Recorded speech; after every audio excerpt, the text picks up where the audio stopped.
90 को फुल इन्जिन खोल्दैछौँ होइन। यसमा प्रब्लम चाहिँ के छ भन्दाखेरि ओइल लिकेज हुन्छ, फुल इन्जिनको चेम्बरबाट ओइल लिकेज छ, प्लस अनि इन्जिनको साउन्ड स्मुथ छैन होइन। अब त्यो चाहिँ अब के गर्नुपर्छ भन्ने कुरो चाहिँ म काम गरेर अहिले देखाउँछु है त।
चेम्बरबाट हो होइन। अब के भएको रहेछ भन्ने कुरो चाहिँ खोलेर हेरौँ ल होइन। अब खोल्नु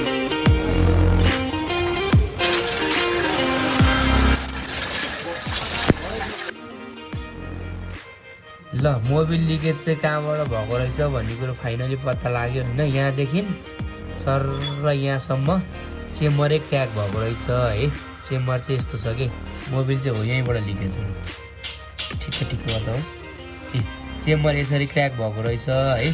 अब यो क्र्याक चाहिँ कसरी भयो भन्दाखेरि अहिले म भनिदिन्छु है। लगभग यहाँदेखि छ चेम्बर क्र्याक, यहाँसम्म छ होइन। हामीले चाहिँ टाइम टेबल सर्भिस मोबिल गरेर पठाइरहन्छौँ, मोबिल घटिरहन्छ, मोबिल चुइन छोड्दैन बाइकको। यहाँसम्म क्र्याक छ, किन चुइरहन्छ भनेर इन्जिन खोलेर धुइपखाली गरेर हेर्दाखेरि चाहिँ चेम्बर यहाँ क्र्याक रहेछ। यो चाहिँ कसरी क्र्याक हुन्छ भन्दाखेरि साइड स्ट्यान्डको स्टेप फुटेज ब्राकेटको नट यसैमा कनेक्सन हुन्छ। यसैमा कनेक्सन गरेर राख्दा चाहिँ साइड स्ट्यान्डमा हामीले बाइक धेरै घुमायौँ, धेरै मर्कायौँ, साइड स्ट्यान्डमा बस्यौँ भने यो चेम्बरलाई इम्प्याक्ट पार्छ है त। त्यसले गर्दाखेरि चाहिँ हाम्रो चेम्बर क्र्याक हुने चान्सेस बढी हुन्छ। यो शुद्ध तिनवटा डुकमा यो केस भेटियो है त। ल हामीले बाइक चढेपछि चाहिँ सानोतिनो खर्चमा लोभ गर्नुहुन्न कि। अब गेट साफ्ट र सिफ्टर गएको रहेछ। अब हेर्नु होल्डिङ गरेर यस्तो बिजोग बनाइरहेछ है। अब हामी काम गर्नेलाई गाह्रो। अब एकैचोटि लाखको बिल आउँछ। त्यही हो, काटौँ कसको बिल आउँछ।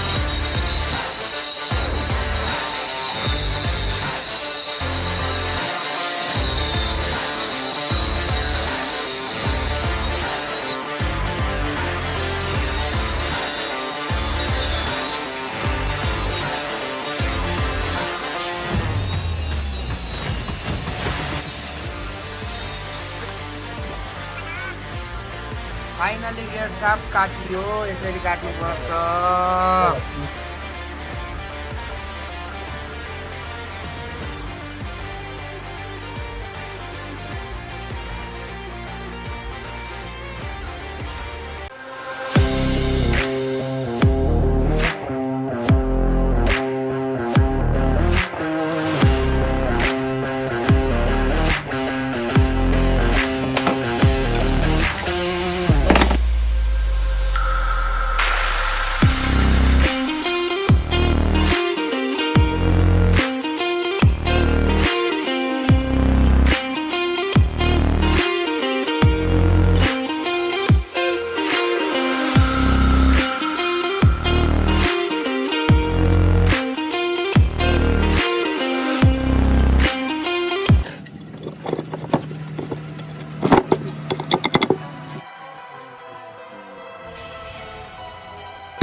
ल चेम्बर क्र्याक चाहिँ यही थियो होइन। यसलाई चाहिँ हामीले हार्मोनियम वेल्डिङ गरेर लिएर आइसकेका छौँ।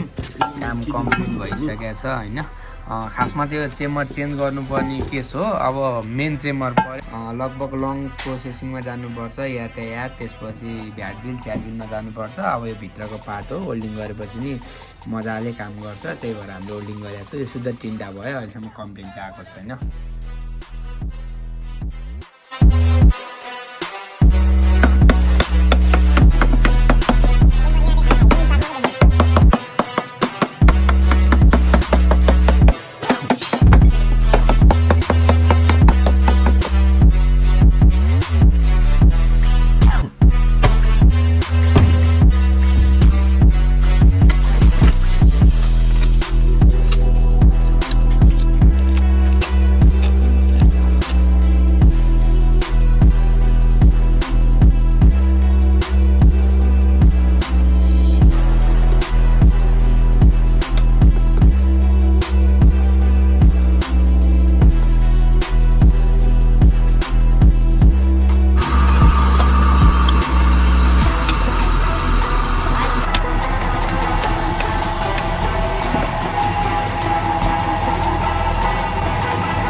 हामीले चाहिँ होइन V90को फिनिसिङको कामहरू सबै कुरो सक्यो होइन। अब बाइक सक्सेस भयो भएन स्टार्ट गरेर हेरौँ है त।